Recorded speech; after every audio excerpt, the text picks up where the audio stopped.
sana. Basi unaweza rudi nafasi hii.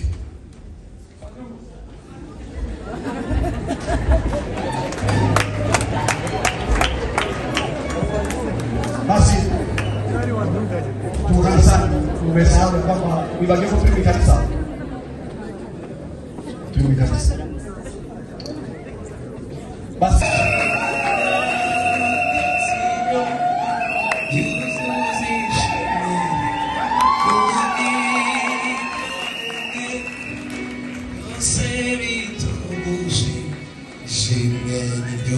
Bwana asifiwe sana.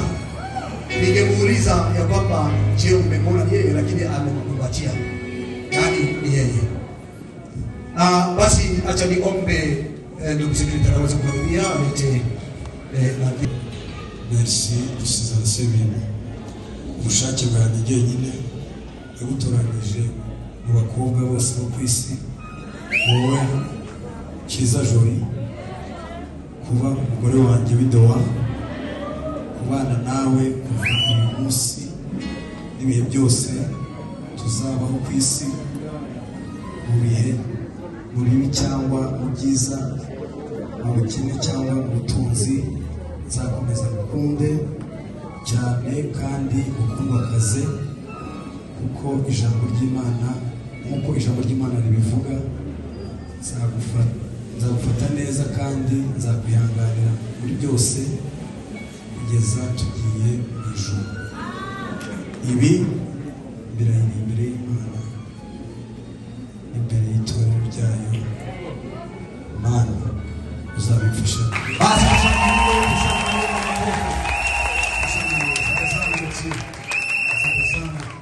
Basi acha tutulie tusikilize Jolie na yeye asome madhari yake.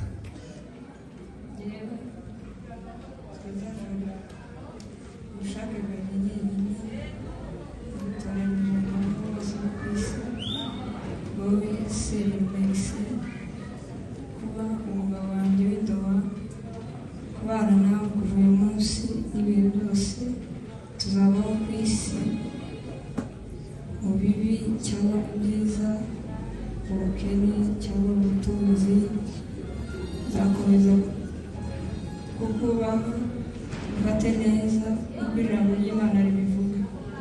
Nzagufata neza kandi nzakwihanganira muri byose kugeza turi mu ijuru. Ibi birahiye imbere y'Imana n'itorero ryayo. Mana uzabifasha. Tushangilie. Asante sana Jolie. Amasoya mbone itakoni muri twe, imitima irihane ko urima nigira neza, imitima irihane ko urima nigira neza.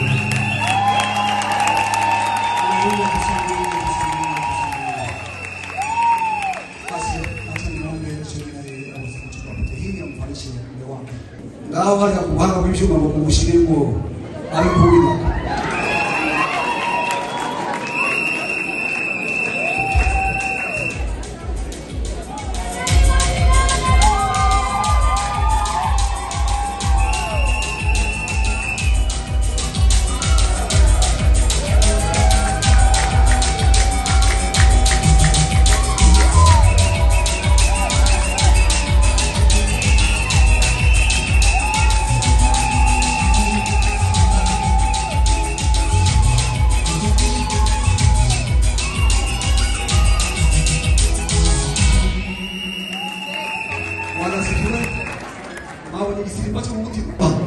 Na askofu Bishop atatuongoza katika ombi hilo, tuweze tufatikanya kuwasalia mwisho wema.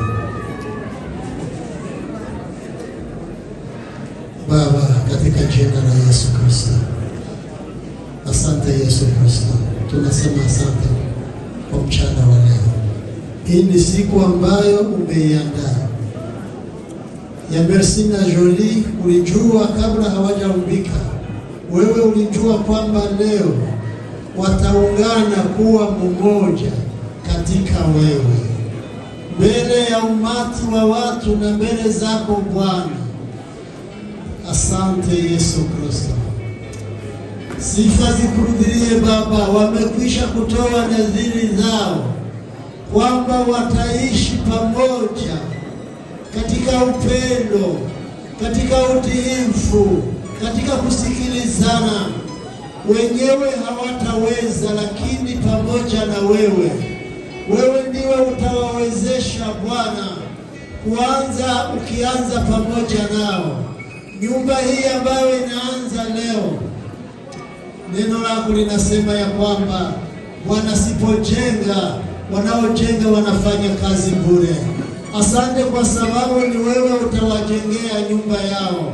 Asante kwa sababu ninatangaza mbele ya Mungu na mbele ya mashahidi wengi hawa ambao ni kanisa la Bwana ya kwamba Merci na Julie si msichana, si mvulana na msichana tena, bali ni mume na mke. Basi alichokiunganisha Mungu, mwanadamu asikitenganishe. Nikatokutamashi. Basi Mungu Merci, huyu ni mke wako Julie, na huyu Julie, huyu ni mume wako Merci. Bwana awaangazie uso wake, Bwana wapiganie, Bwana wajaze baraka zake tele.